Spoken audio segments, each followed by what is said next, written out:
all his senses were elevated. A loud whisper sounded like thunder. He could hear spiders crawling up and down the wall, the breathing and heartbeat of every person in the room, the rustling of bats somewhere in the attic. He could see, hear, notice, and sense things that no normal person would be aware of. For some students, this state resulted in delirium, for others in a severe nervous breakdown. Some were never seen again after these trials. They either died or went mad. Ariel himself had a very strong constitution.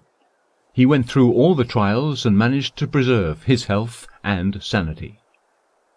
Back in his room, Ariel watched the first stars when the door opened.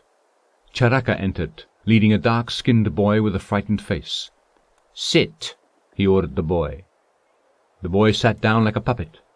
Ariel approached Charaka and bowed. "He is new. His name is Sharad. You shall lead him tonight. Are you pleased with yourself?" "Yes, father," Ariel replied. "You have nothing to confess?" Charaka asked doubtfully.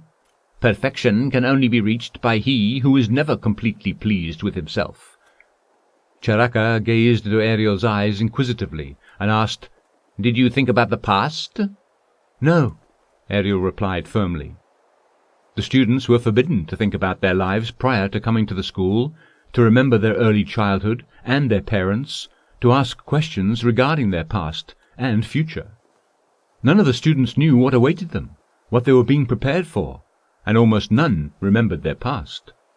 Those who still had fresh, persistent memories were forced to forget under hypnosis.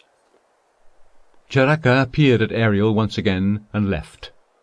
Sharad sat in the same pose, as motionless as a small bronze idol. Ariel listened to Charaka's fading footsteps and smiled for the first time during the entire day. The Dandarhat students had only two paths to choose from.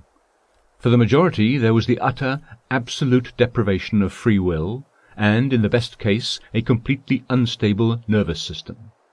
For a tiny minority, comprising the physically and mentally stronger people, there was a path of most sophisticated hypocrisy, of most cunning deceit, and most skilled simulation.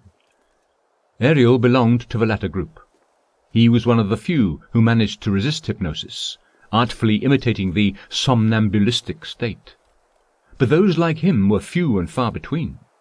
It took but the smallest error for the deception to be unveiled. The instructors were the masters of their students' bodies and souls. Ariel approached Sharad quickly.